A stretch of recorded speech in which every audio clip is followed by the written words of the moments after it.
ये कहानी रूप और सोनाली नाम की दो सहेलियों की है। दोनों बहुत ही पक्की सहेलियां थी। उनकी दोस्ती को काफी साल बीत गए थे। अब वो दोनों कॉलेज में पढ़ रही थी। रूप अपने नाम के भांति बहुत खूबसूरत थी, साथ ही उसका दिल भी बहुत अच्छा था। दूसरी तरफ सोनाली दिखने में तो सुंदर थी, लेकिन उसका रंग थोड़ा सांवला था और अपने रंग को लेकर सोनाली बहुत सोचती रहती थी। वो दोनों एक ही साथ एक ही कॉलेज में पढ़ा करते थे। उसी कॉलेज में राहुल नाम का एक लड़का था जो बहुत स्मार्ट था। सोनाली कहीं न कहीं राहुल को पसंद करती थी, लेकिन उसने कभी किसी को ये बात नहीं बताई। एक दिन सोनाली रूप के घर आई और बोली, अरे क्या बात है, आज तो तू पहले ही तैयार हो गई। हमेशा तेरी वजह से हम कॉलेज जाने में लेट हो जाते हैं। आज कोई खास वजह है क्या? खास वजह तो है, लेकिन वो मैं तुझे अभी नहीं बताऊंगी। चल रास्ते में बताऊंगी।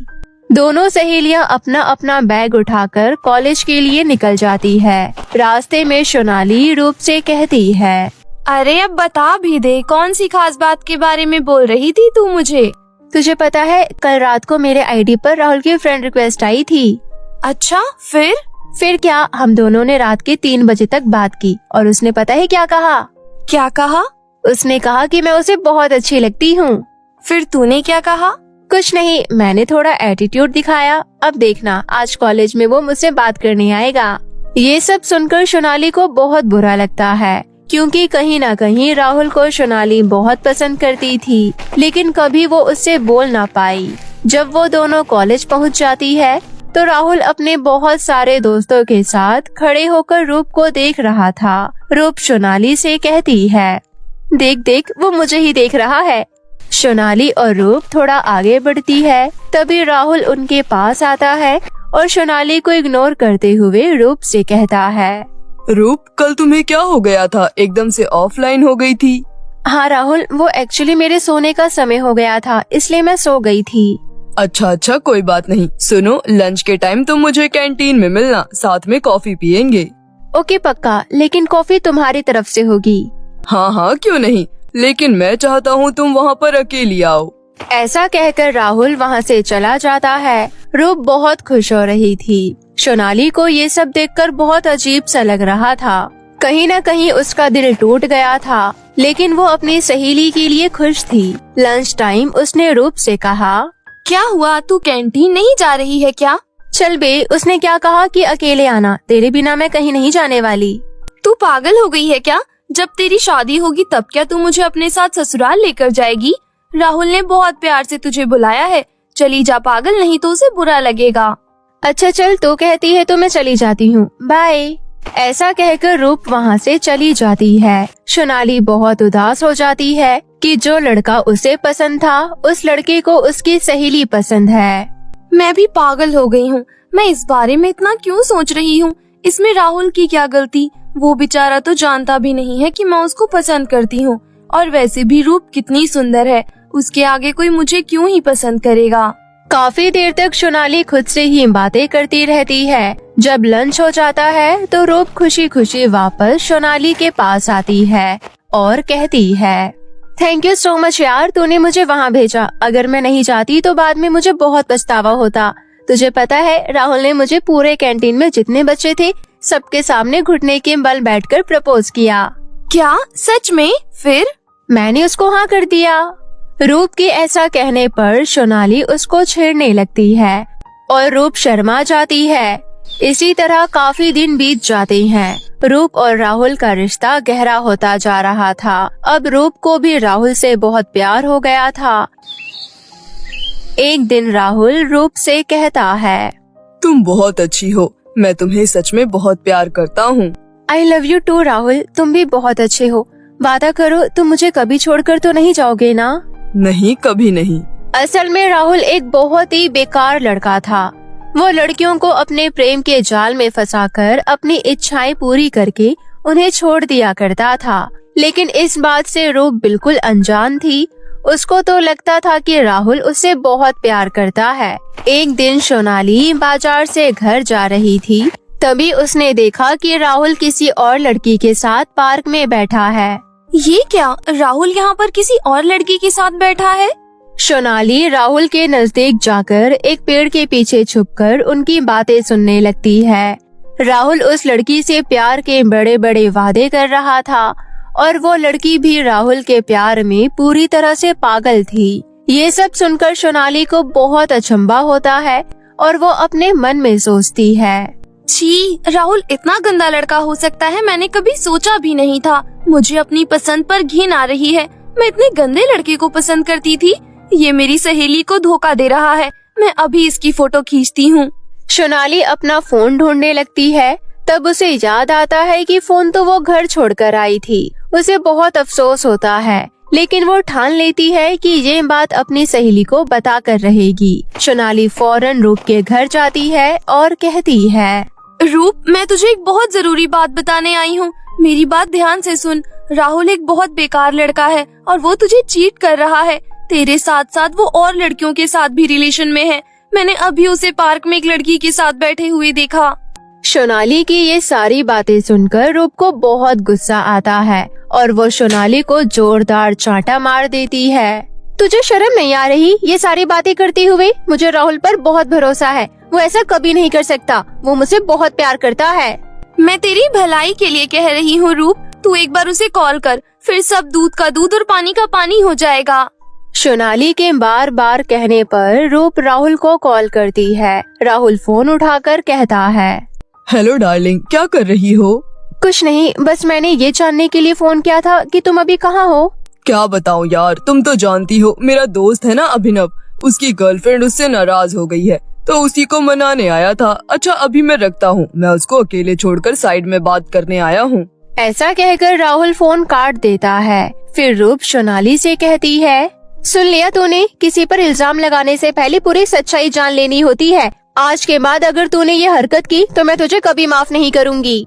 सोनाली बिना कुछ कहे वहाँ से अपने घर को आ जाती है। उसे भी लगता है कि शायद उसकी आंखों का धोखा हो गया है, लेकिन फिर एक बार राहुल उसे किसी और लड़की के साथ नजर आता है। इस तरह सोनाली को राहुल बहुत बार अलग अलग जगह पर दिखाई देता है। सोनाली राहुल को अब अच्छे तरीके से जान चुकी थी।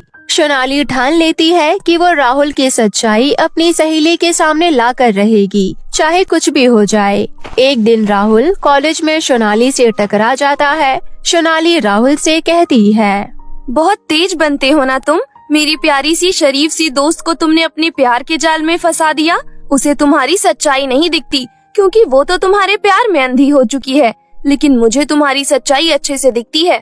और कितनी लड़कियां तुम्हारी गर्लफ्रेंड हैं? कितनी लड़कियों को एक साथ डेट कर रहे हो?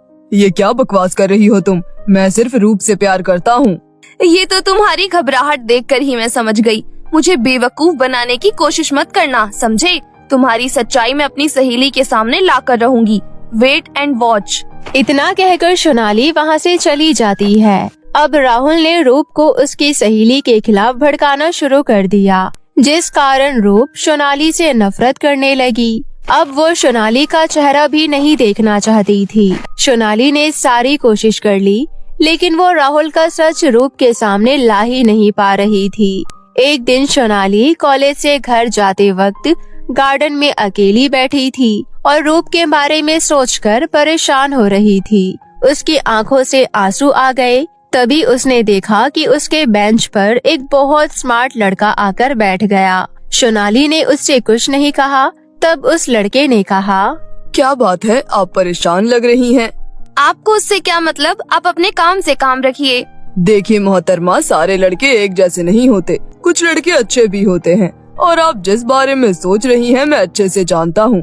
आप अपनी सहेली को लेकर परेशान होना, पर मेरे पास एक आइडिया है जिससे आप राहुल का पर्दाफाश कर सकती हैं। उस लड़के की बात सुनकर सोनाली बहुत हैरान थी कि उसे ये सब कैसे पता, लेकिन सोनाली ने इन सब बातों को इग्नोर करते हुए उससे प्लान के बारे में पूछा। तब उस लड़के ने सोनाली को एक मेकअप किट देते हुए कहा, आप ये मेकअप किट अपने पास रख लीजिए और मैंने जैसा जैसा बताया है वैसा वैसा ही कीजिएगा, फिर देखिएगा आपकी सारी परेशानी दूर हो जाएगी। ऐसा कहकर वो लड़का वहाँ से चला जाता है। अगले दिन कॉलेज में फ्रेशर पार्टी की अनाउंसमेंट होती है। सभी लोग बहुत खुश थे। सोनाली अपने मन में सोचती है, यही सही मौका है इस राहुल की हकीकत रूप के सामने लाने का। सोनाली पार्टी वाले दिन उस लड़के का दिया हुआ मेकअप लगाती है, जिसे लगाते ही वो बेहद खूबसूरत हो गई थी। इतनी खूबसूरत कि उसको पहचानना भी मुश्किल था। सोनाली ने बिल्कुल मॉडर्न लड़की की तरह शॉर्ट ड्रेस पहन ली और कॉलेज चली गई। कॉलेज में सभी लड़कों की नजर सोनाली पर टिक गई थी। सभी लड़के सोनाली के आगे पीछे घूमने लगे और जैसा कि सोनाली का प्लान था, राहुल भी उसके पास आया। हेलो मिस ब्यूटीफुल, आज से पहले मैंने आपको कभी कॉलेज में नहीं देखा। कौन है आप जो खूबसूरती का खजाना लेकर आई हैं? फ्रेशर पार्टी में आपको कोई नई लड़की दिख रही है? इसका मतलब वो फ्रेशर ही होगी ना। मैं न्यू एडमिशन हूँ, फर्स्ट ईयर। ऐसा कहकर सोनाली वहाँ से चली जाती है। वो जानती थी कि राहुल उसके पीछे पीछे आएगा और ऐसा ही हुआ। राहुल उसके पीछे पीछे आने लगा। थोड़ी देर बाद पार्टी में रूप की एंट्री हुई। सोनाली जानबूझकर रूप के आसपास ही घूम रही थी ताकि राहुल की हकीकत वो उस तक पहुंचा सके। सोनाली लिफ्ट की तरफ चली जाती है। राहुल को ये अच्छा मौका लगता है। वो भी लिफ्ट की तरफ चला जाता है और दूसरी तरफ रूप भी राहुल को ढूंढते ढूंढते लिफ्ट की तरफ चली जाती है। सोनाली पूरी तैयारी से आई थी। वो जो भी कह रहा था वो सब सोनाली रिकॉर्ड कर रही थी। तुम्हें पता है तुम इस दुनिया की सबसे खूबसूरत लड़की हो। तुम्हें देखकर पहली नजर में ही मुझे तुमसे प्यार हो गया। आई लव यू। ऐसा कहकर राहुल सोनाली के साथ रोमांस करने लगा। तभी वहाँ पर रूप आ गई और उसने सब कुछ अपनी आंखों से देख लिया। एक पल के लिए रूप का दिल टूट गया, लेकिन उसने हिम्मत दिखाई और वो राहुल के पास गई और उसे जोरदार तमाचा लगा दिया। राहुल कुछ कहता उससे पहले ही सोनाली रूप को सारी सच्चाई बताती है, वो भी प्रूफ के साथ। सारी सच्चाई जानकर रूप को बहुत बुरा लगता है और वो सोनाली से कहती है, मुझे माफ कर दो सोनाली, मैंने तुम्हें कितना गलत समझा, लेकिन तुमने मेरे लिए कितना कुछ किया, मुझे माफ कर दो। कोई बात नहीं रूप, इसमें तुम्हारी भी कोई गलती नहीं है। तुम तो प्यार में थी। मैं तो कहती हूँ इस राहुल के बच्चे को पुलिस के हवाले कर देना चाहिए। सोनाली पुलिस को फोन करती है और राहुल को पुलिस उठाकर ले जाती है। दूसरी ओर रूप सोनाली से गले लगकर माफी मांगती है। अगले दिन सोनाली उस लड़के को ढूंढने उसी पार्क में जाती है जिसने उसे मेकअप किट दिया था, लेकिन वो लड़का उसे दोबारा कभी नहीं मिलता। उस दिन के बाद से वो दोनों सहेलियां खुशी खुशी अपना जीवन व्यतीत करने लगती है। ये कहानी माला नाम की एक लड़की की है। माला एक बहुत गरीब परिवार से थी। माला की माँ इस दुनिया में नहीं थी। माला के पिता ने बहुत मेहनत करके माला को बड़ा किया था, लेकिन अब उन्हें माला की शादी की चिंता हो रही थी। बहुत ढूंढने पर उन्हें अपने जैसा ही एक गरीब परिवार मिल गया। माला के पिता ने उसी परिवार में अपनी बेटी की शादी कर दी। शादी में बारातियों को खिलाने पिलाने के खर्चे के बाद उनके पास दहेज में देने के लिए कुछ भी नहीं बचा। वो अपने साथ एक कढ़ाई लेकर आए और अपनी बेटी माला से बोले, माला बेटी, अपने पिता को माफ कर देना। मेरे पास तुझे देने के लिए एक पैसा भी नहीं बचा, इसलिए तुझे दहेज में मैं ये कढ़ाई दे रहा हूँ। इसे अपने साथ ले जा बेटी। माला ने अपने पिता के दिए कढ़ाई को आशीर्वाद स्वरूप स्वीकार कर लिया और अपने ससुराल चली आई, जहाँ पर नई बहू के साथ कढ़ाई आता हुआ देख पड़ोसने मजाक बनाने लगी। अरे कलावती, तेरी बहू तो तुझसे भी ज्यादा गरीब निकली। आज के मॉडर्न जमाने में कैसी पुरानी कढ़ाई दहेज में दी है। अरे शीला, कुछ मत बोलो, मुझे तो कलावती के लिए बहुत बुरा लग रहा है।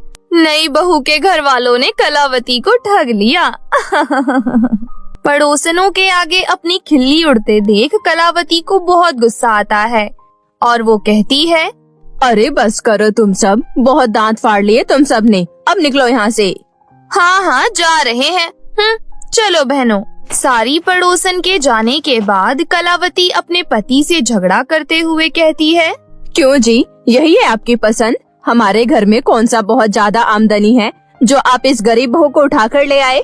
सोचा था बेटी की शादी में जो दहेज के पैसे मिलेंगे उससे घर के हालात थोड़े बहुत ठीक हो जाएंगे, लेकिन तुम तो इस गरीब को उठाकर ले आए। अरे बस करो भाग्यवान, घर में बहू आई है, कम से कम उसके सामने तो चुप रहो। बहू, तुम दूसरे वाले कमरे में जाकर आराम करो। अपनी सास का ऐसा व्यवहार देखकर माला के मन में बने सपने टूटकर बिखर जाते हैं और वो रात भर रोती रह जाती है। सुबह होने के बाद माला घर का सारा काम खत्म करके खाना बनाने रसोई में जाती है और अपनी सास से कहती है, मम्मी जी आज मेरी यहाँ पहली रसोई है, आप बता दीजिए खाने में क्या बनाना है। ये रहा थोड़ा सा राशन, इतने में ही तुम्हें छोले पूरी बनानी है और हाँ थोड़े से चावल लेकर खीर बना देना, दूध में पानी ज्यादा मिला देना, हमारे यहाँ दूध महीने 2 महीने में एक बार आता है। इतना बोलकर कलावती बाहर चली जाती है। फिर माला अपने मन में सोचती है, हे भगवान इतने थोड़े से राशन में इतना सब कुछ कैसे बनेगा, ये तो बहुत मुश्किल का काम है और अगर खाना स्वादिष्ट नहीं बना तो सबसे डांट सुननी पड़ेगी। एक काम करती हूँ, खाना तो बनाना ही पड़ेगा, पापा की दी हुई कढ़ाई में खाना बनाने से शुरुआत करती हूँ। ऐसा सोचकर माला चूल्हे पर कढ़ाई चढ़ा देती है। तभी कढ़ाई चमक उठती है और उसका रंग सुनहरा हो जाता है। माला हैरानी से कढ़ाई के अंदर देखने लगती है। तभी कढ़ाई से ढेरों पकवान बाहर निकलने लगते हैं। अरे ये कैसा जादुई कढ़ाई है, बिना अनाज के इतना सारा खाना बनकर बाहर आ गया। अचानक से वो कढ़ाई बोलने लगती है, माला मैं एक जादुई कढ़ाई हूँ, मैं तुम्हारे घर में तुम्हारे दादा परदादा के समय से हूँ। मैंने तुम्हारी आँख में अनोखे होने का एहसास पाया, इसलिए तुम्हारे ससुराल में मैं तुम्हारी इज्जत घटने नहीं दूंगी। जाओ और ये सारा खाना अपने ससुराल वालों को खिलाओ, फिर देखना सबके सब उंगलियां चाटते रह जाएंगे। माला कढ़ाई से निकला हुआ सारा खाना अपने ससुराल वालों के आगे परोस देती है। खाना खाकर माला का ससुर कहता है, अरे वाह बहू, क्या लाजवाब खाना बनाया है तुमने, तुम्हारे हाथों में तो जादू है बहू। सच में माला तुम्हारे हाथ के स्वाद का क्या कहना, ये हलवा इतना स्वादिष्ट लग रहा है क्या बताऊं। नई बहू का इतना सारा बनाया हुआ खाना कलावती की आंखों में खटकने लगता है। वो तुरंत माला से पूछ पड़ती है, अरे बहू एक बात बता, मैंने तो तुझे थोड़ा सा ही राशन दिया था, फिर तूने इतना सारा खाना कहाँ से बना दिया। कलावती के इस सवाल पर माला सभी के आगे जादुई कढ़ाई की बात कहती है। क्या कहा तुमने, जादुई कढ़ाई? जादुई कढ़ाई नहीं मम्मी जी, जादुई सुनहरी कढ़ाई, वो हम इंसानों की तरह बोलती भी है। ये सुनकर सभी जादुई कढ़ाई को आजमाने के लिए किचन में आते हैं और माला कहती है, हे मेरी जादुई कढ़ाई, क्या तुम मुझे गर्मा गर्म गुलाब जामुन दे सकती हो। माला के इतना कहते ही वो सुनहरी कढ़ाई चमक उठती है और उसमें ढेर सारे गुलाब जामुन भर जाते हैं। तभी जादुई कढ़ाई कहती है, खाए जाओ, जो चाहिए मुझसे मांगकर खाए जाओ। जादुई कढ़ाई की ये बात सुनकर सभी चकित रह जाते हैं। अरे भाग्यवान बहू तो बिल्कुल सही कह रही थी, ये गुलाब जामुन देखकर मेरे मुंह में तो पानी आ रहा है। वो पूरा परिवार गुलाब जामुन का लुफ्त उठाने लगता है। इसी तरह दिन बीत रहे थे और जादुई कढ़ाई माला के ससुराल वालों की खाने की सारी फरमाइश पूरी कर रही थी। वो हर दिन बढ़िया बढ़िया खाना खाने लगते हैं। तभी एक दिन माला के मन में विचार आता है। वो अपनी सास और ससुर से कहती है, मम्मी जी पापा जी, मैं कुछ सोच रही थी कि क्यों ना हम जादुई कढ़ाई की मदद से एक ढाबा खोल लें।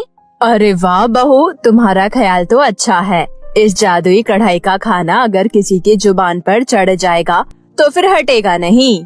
उसके बाद माला और उसके ससुराल वाले जादुई कढ़ाई को आधार बनाकर एक ढाबा खोलते हैं। ढाबा खोले हुए आधा दिन बीत जाता है, लेकिन उनके ढाबे पर कोई नहीं आता। तब माला दुखी होकर जादुई कढ़ाई से कहती है, देखो ना जादुई कढ़ाई, दोपहर होने को है, अभी तक एक भी ग्राहक हमारे ढाबे पर नहीं आया। तुम चिंता क्यों करती हो माला, मेरे होते हुए तुम्हें दुखी होने की कोई जरूरत नहीं है।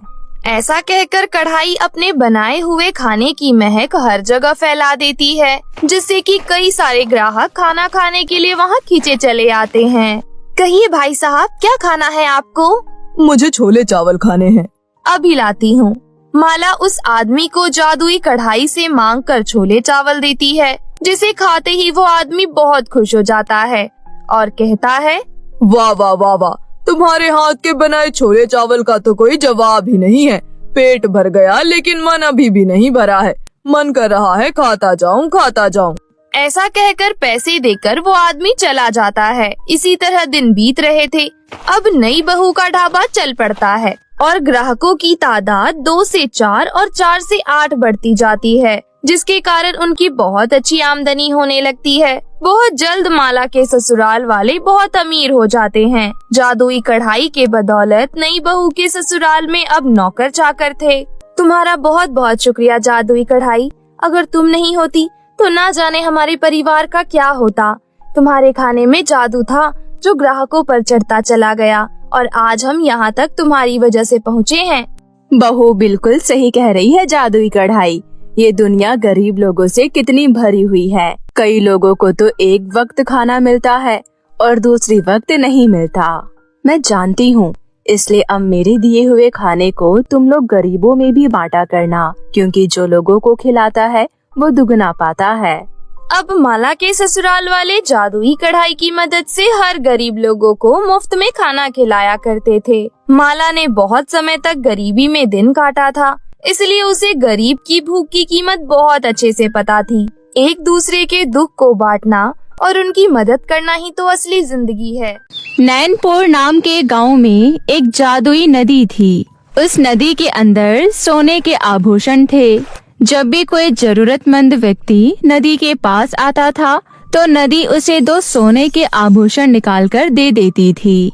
गांव वाले नदी को भगवान की तरह पूजते थे और उन्हें नदी से बहुत लगाव था।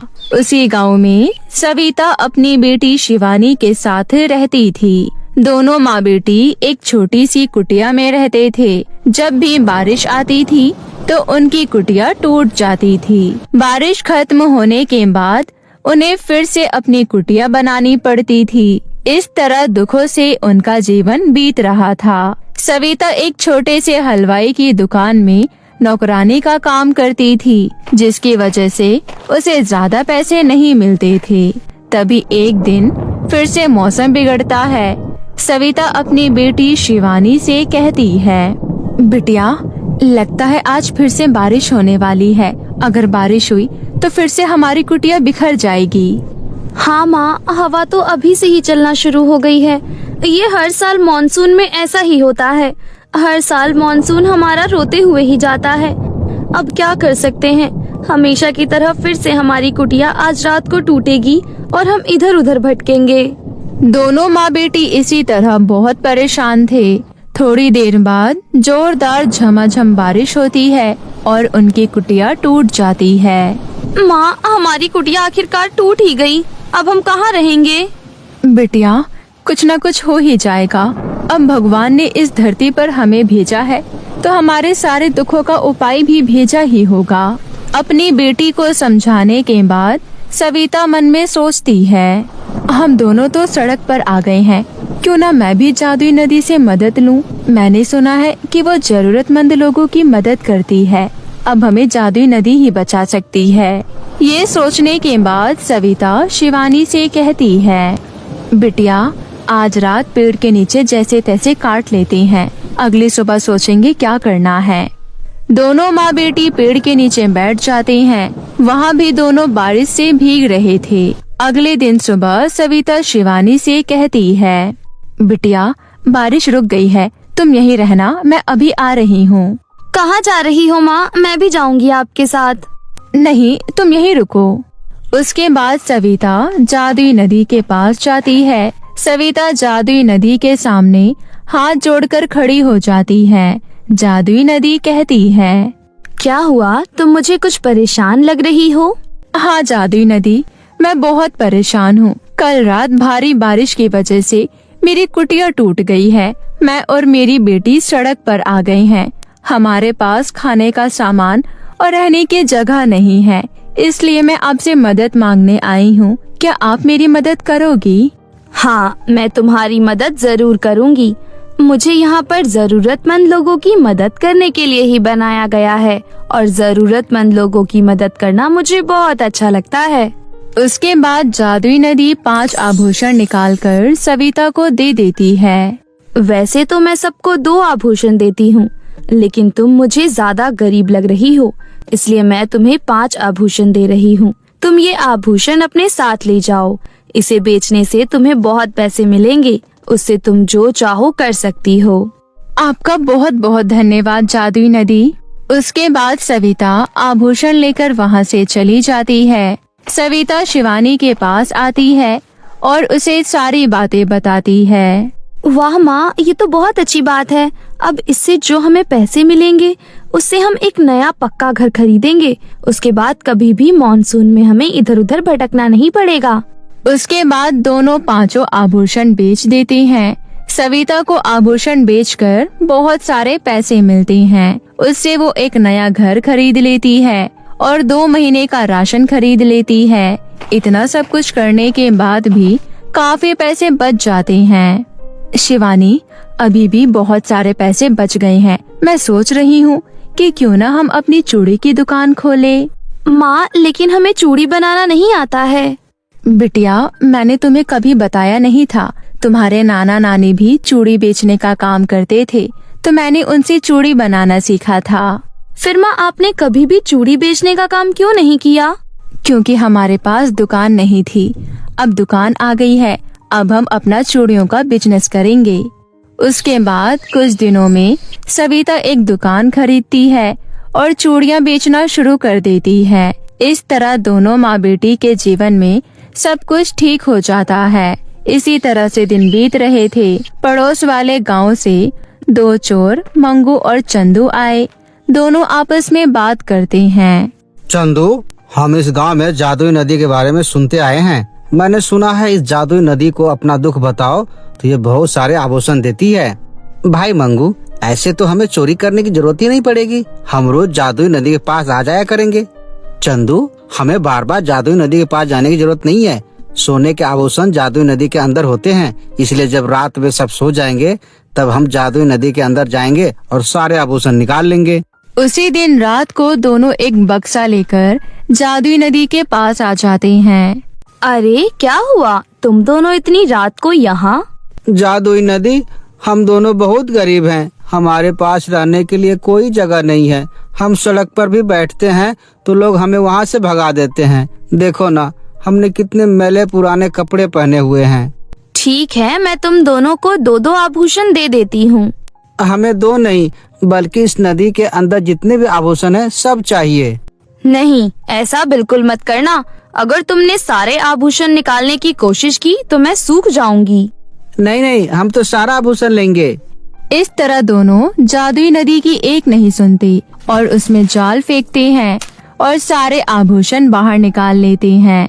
सारे आभूषण बाहर निकलते ही जादुई नदी सूख जाती है। नदी सूखने के बाद आभूषण भी अचानक गायब हो जाते हैं। ये क्या हुआ? नदी सूख गई? कोई बात नहीं, लेकिन हमारे निकाले हुए सारे आभूषण भी गायब हो गए। मंगू भाई, ये तो बहुत बड़ी गड़बड़ हो गई है। अब इससे पहले हमें कोई यहाँ देख ले, यहाँ से निकल लेते हैं। उसके बाद दोनों भाग जाते हैं। अगले दिन गांव वाले जादुई नदी को सूखा हुआ देखते हैं। ये सब देखकर गांव वालों के होश उड़ जाते हैं। अरे ये क्या हो गया? हमारी नदी की ये हालत किसने की? जरूरतमंद लोगों का आखिरी सहारा जादुई नदी थी। अब ना जाने वो कैसे सूख गई। अब गांव वालों का क्या होगा? तभी नदी में से एक धीमी आवाज आती है। जब तुम लोगों को मेरी मदद की जरूरत थी, मैंने तुम सबकी मदद की। अब मुझे तुम सबकी मदद की जरूरत है। तुम सब मेरी मदद करोगे ना? हाँ जादुई नदी, तुम तो हमारे लिए भगवान जैसी हो। हम तुम्हारी मदद जरूर करेंगे। जंगल में एक पेड़ है जो वहाँ मौजूद सारे पेड़ में से अलग है। उस पेड़ की पत्तियाँ नीले रंग की होती हैं। तुम में से कोई उस पेड़ में से एक नीला पत्ता तोड़ कर ले आओ और यहाँ रख देना। उसके बाद मैं पहले की तरह हो जाऊंगी। गांव वालों के बीच में सविता भी थी। ये सुनने के बाद सविता कहती है, जंगल में से जादुई नदी के लिए नीला पत्ता लेने मैं जाऊंगी। लेकिन मेरी पूरी बात सुनो, वहाँ एक परी। सविता जादुई नदी की पूरी बात नहीं सुनती और जल्दी से जंगल जाने लगती है। वहाँ बहुत देर तक ढूंढने के बाद सविता को नीले पत्तों वाला पेड़ मिल जाता है। वो पेड़ एक परी का था। सविता पेड़ के सामने खड़ी होती है, तभी परी वहाँ आ जाती है। तुम यहाँ क्यों आई हो? क्या तुम्हें इस बात की जानकारी नहीं कि मेरे पेड़ के पास जो भी आता है मैं उसे हमेशा के लिए गायब कर देती हूँ। परी, आपको मुझे जो सजा देनी है दे देना, लेकिन मुझे जादुई नदी के लिए एक पत्ता दे दो। अगर अभी आपने मुझे अपने पेड़ का एक पत्ता नहीं दिया तो जादुई नदी हमेशा के लिए वहाँ से गायब हो जाएगी। जादुई नदी? वो तो मैंने ही बनाया था। क्या सच में? हाँ, मैं पृथ्वी लोक पर ही रहती हूँ। ये अनोखा पेड़ भी मैंने ही बनाया है और जादुई नदी भी मैंने ही बनाया था। अगर जादुई नदी को मेरे नीले पत्तों की जरूरत है तो मैं तुम्हें जरूर अपने नीले पत्ते दूंगी। उसके बाद परी अपने पेड़ में से एक पत्ता निकालकर सविता को दे देती है। सविता परी को धन्यवाद करती है। मैं भी तुम्हारे साथ जाऊंगी। मैं ये देखना चाहती हूँ कि आखिर मेरे बनाए हुए नदी की इतनी बुरी हालत किसने की। उसके बाद परी और सविता जादुई नदी के पास जाते हैं। सविता नीले पत्ते वहाँ रख देती है, जिसके बाद नदी पहले की तरह हो जाती है। मेरी प्यारी नदी, मुझे बताओ तुम्हारी ऐसी हालत किसने की थी? परी, कल रात को 2 चोर जरूरतमंद का नाटक करके मुझे लूटने आए थे। उन्होंने मेरे से सारे आभूषण निकालने की कोशिश की, जिसके बाद मैं सूख गई। मेरे सूखने के बाद उनके दिए हुए आभूषण भी गायब हो गए, जिसके बाद वो दोनों भाग गए।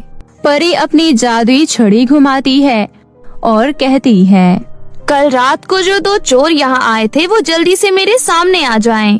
परी के इतना कहने के बाद अचानक वो दोनों चोर वहाँ खींचे चले आ जाते हैं। सजा के रूप में परी मंगू को अंधा और चंदू को बहरा बना देती है। तुम दोनों ने जादुई नदी को नुकसान पहुँचाने की कोशिश की, इसलिए तुम्हारी सजा यही है। ना जाने तुमने अब से पहले कितने लोगों को दुख दिया होगा। अब तुम दोनों ऐसे ही भटकते रहोगे। इतना बोलकर परी वहाँ से चली जाती है। उसके बाद गांव वाले भी अपने अपने घर चले जाते हैं। इस तरह दोनों चोर को अपनी किए की सजा मिल जाती है और हमेशा के लिए सब कुछ ठीक हो जाता है। किसी गांव में 2 पड़ोसन रहती थी। उनमें से एक पड़ोसन का नाम था आरती।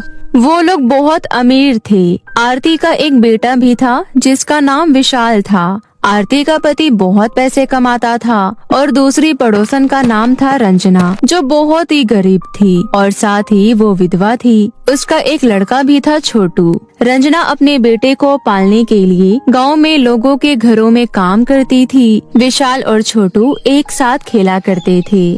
चल छोटू, अब कल खेलेंगे। मैं अपनी मम्मी के साथ बाजार जा रहा हूँ और मैं रास्ते में आइसक्रीम खाऊंगा। सच में? वाओ! चल अब मैं जा रहा हूँ, नहीं तो मम्मी डांटेगी। इतना कहकर विशाल वहाँ से चला गया। लेकिन अब छोटू का भी आइसक्रीम खाने का बहुत मन कर रहा था। उसने कभी भी आइसक्रीम नहीं खाई थी, बस दूसरे बच्चों को खाता हुआ देखता था। छोटू अपने घर लौटा। छोटू बहुत उदास था, इसलिए उसकी माँ कहती है, क्या हुआ छोटू, तेरा मुँह क्यों लटका हुआ है? माँ, मुझे भी आइसक्रीम खानी है। आज विशाल की मम्मी उसको आइसक्रीम खिलाने ले गई है। लेकिन बेटा, तू तो समझदार है। तुझे पता है ना कि हमारा एक वक्त का खाना भी कितना मुश्किल से बन पाता है। कोई बात नहीं माँ, चलिए छोड़िए। ये बताइए आपने खाना क्या बनाया है? तेरे पसंदीदा दाल चावल। तू खाना खा, मैं काम करके आती हूँ। ठीक है। रंजना का ध्यान छोटू के उतरे हुए चेहरे पर था। वो रास्ते भर छोटू के बारे में सोचती रही। काश मैं थोड़े और पैसे कमा लेती तो मैं अपने बेटे को आइसक्रीम खिला सकती। हे भगवान, कुछ तो मदद करो। लेकिन आज रंजना की बात वृक्षदेव ने सुन ली और उसके सामने प्रकट हो गए। बेटी, मैं तेरी दुविधा समझ सकता हूँ। तुम अपने बेटे की आइसक्रीम खाने की इच्छा पूरी करना चाहती हो। मैं इसमें तुम्हारी मदद कर सकता हूँ। प्रभु, सच में आप मेरी मदद करेंगे? आज मेरा बेटा आइसक्रीम खाएगा। हाँ, मैं तुम्हारी मदद करूँगा। इतना कहकर वृक्षदेव अपने जादू से कुछ बीज रंजना को देते हैं। बेटी, इन बीजों को अपने आंगन में बो दो और अगले दिन इनमें से जो पौधे आएंगे उनमें आइसक्रीम उगी होगी। आइसक्रीम के पौधे? सच में? हाँ बेटी। इसके बाद रंजना वृक्ष देवता का आशीर्वाद लेकर वहाँ से चली जाती है। घर पहुँचकर रंजना अपने आंगन में वो बीज बो देती है। माँ, आप क्या कर रही हो? बेटा, मैं आइसक्रीम उगाने के लिए बीज बो रही हूँ। सच में माँ, आइसक्रीम के बीज? हाँ बेटा, मुझे ये बीज वृक्ष देवता ने दिए हैं। और इन बीजों में से जो पेड़ उगेंगे उनमें से आइसक्रीम आएगी। माँ, ऐसे तो हम आइसक्रीम बेच भी पाएंगे और खा भी पाएंगे। इस बारे में मैंने तो सोचा ही नहीं। तुम सही कह रही हो बेटा, हम ज्यादा आइसक्रीम उगाएंगे और बेचेंगे और ढेर सारे पैसे कमाएंगे और मुझे घरों में भी काम करने की जरूरत नहीं पड़ेगी। छोटू, अब तुम इन बीजों में पानी डाल दो। इसके बाद छोटू उन बीजों में पानी डाल देता है। तभी छोटू कहता है, मम्मी, आपका काम पर जाने का समय हो गया है। नहीं बेटा, आज मैं काम पर नहीं जा रही। अब तो हमारी खुद की आइसक्रीम की खेती होगी, तो मैं दूसरों के यहाँ काम करने क्यों जाऊँ। रंजना को बहुत उम्मीद थी कि अगले दिन उन बीजों में से आइसक्रीम जरूर उगेंगी। इसी विचार से वो अपने काम पर भी नहीं गई। उसके मन में पैसों का लालच आ रहा था। खुशी के मारे रात में उसको नींद भी नहीं आ रही थी। वो सोच में डूबी हुई थी कि एक आइसक्रीम कितने में बेचेगी। वैसे तो 5 रुपए की एक आइसक्रीम मिलती है। अगर मैं वो आइसक्रीम 10 में बेचूं तो। सुबह हो गई। रंजना दौड़ते हुए घर के आंगन में आई और उसने अपने आंगन में लगाए हुए बीज देखे, लेकिन वहाँ पर अभी कुछ भी नहीं उगा था। अरे ये क्या, वृक्षदेव ने तो कहा था कि बीज को लगाने के अगले दिन ही आइसक्रीम उग जाएंगी, लेकिन ऐसा कुछ नहीं हुआ। रंजना मायूस हो गई। छोटू भी घर के बाहर आया और उसने वो सब देखा तो उसका भी मुंह लटक गया। छोटू का मुंह लटका देख रंजना छोटू को अपने साथ देवता के पास ले जाती है और तेज तेज पुकारती है, वृक्षदेव, ओ वृक्षदेव। वृक्षदेव प्रकट हुए। हाँ बेटी, बोलो क्या बात है, तुम इतनी क्रोधित क्यों हो। उसके बाद रंजना वृक्ष देवता को सारी बात बताती है। बेटी, तुमने उन बीजों को कैसे उगाया था। मैंने अपने आंगन में उन बीजों को लगाकर ऊपर से पानी डाल दिया और आपके कहे अनुसार अगले दिन का इंतजार किया, लेकिन आज ऐसा कुछ नहीं हुआ। कोई नहीं, मैं तुम्हें दूसरे बीज दे देता हूँ। रंजना वृक्ष देवता से दूसरे बीज लेकर घर की ओर चल पड़ी। उसने फिर से वैसा ही किया जैसे वृक्ष देवता ने उसको बोला था, लेकिन अगले सुबह बिल्कुल वैसा ही हुआ। बीजों में अभी भी कोई आइसक्रीम नहीं उगी थी। अब वो और भी क्रोधित हो चुकी थी। वो दोबारा वृक्ष देवता के पास जाती है और वहाँ पर रोते चिल्लाते हुए वृक्ष देवता को पुकारती है, वृक्षदेव, आप मेरी गरीबी का इतना मजाक उड़ाओगे, मैंने सोचा नहीं था। आपसे मुझे ये उम्मीद नहीं थी। बेटी, मैंने तुम्हारे साथ कोई मजाक नहीं किया। मैंने तुम्हारी मदद करने के लिए तुम्हें वो जादुई बीज दिए थे, क्योंकि तुम अपने बेटे को आइसक्रीम खिलाना चाहती थी। आपके दिए हुए बीज बोकर मैंने कितने सारे सपने देखे थे कि उन पर बहुत सारी आइसक्रीम उगेंगी और मैं आइसक्रीम बेचकर पैसे कमाऊंगी और अमीर बन जाऊंगी। मुझे लोगों के घर में काम करने की भी जरूरत नहीं पड़ेगी। तुमसे यही गलती हुई है बेटी। क्या मतलब? मैंने वो बीज सिर्फ तुम्हारे बेटे की इच्छा पूरी करने के लिए दिए थे, लेकिन तुम्हारे मन में लालच पनप गया। तुम तो आइसक्रीम बेचकर पैसे कमाने की सोचने लगी। वो जादुई बीज इसलिए नहीं उगे क्योंकि तुम्हारे विचार बदल गए। तुमने मुझसे अपने बेटे की इच्छा पूरी करने के लिए वो बीज मांगे थे, लेकिन तुम आइसक्रीम बेचने के लालच में आ गई। अगर तुम अपने बेटे की इच्छा पूरी करने के लिए वो बीज उगाती तो वो बीज उग जाते। रंजना को अपनी गलती समझ आ गई। इस बार वृक्ष देवता ने उसको फिर से बीज दिए और बोले, इस बार तुम सिर्फ अपने बेटे की इच्छा पूरी करने के लिए ही इस बीज को लगाना और बिल्कुल भी लालच मत करना।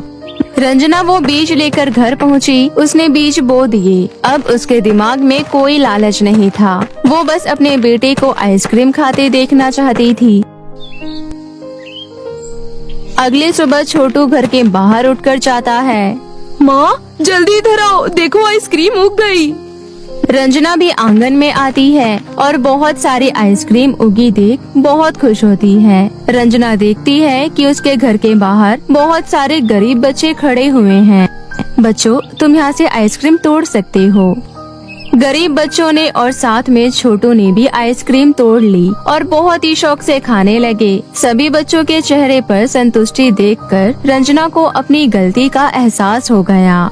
आइसक्रीम बेचकर तो सिर्फ पैसे मिलते, लेकिन आज इन बच्चों के चेहरे पर खुशी देखकर बहुत अमीर महसूस कर रही हूँ। और वृक्षदेव, आपका बहुत बहुत धन्यवाद। आपने मुझे लालची बनने से बचा लिया।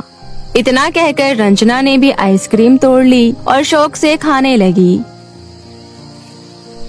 उस दिन के बाद से रंजना सभी बच्चों को मुफ्त में आइसक्रीम खिला दिया करती थी। कड़ी गर्मी के मौसम में आइसक्रीम सभी लोगों को बहुत संतुष्टि दे रही थी। आज वो भले ही गरीब रह गई, लेकिन आज वो मन से बहुत अमीर हो चुकी थी। वो खुशियाँ बांटना सीख चुकी थी।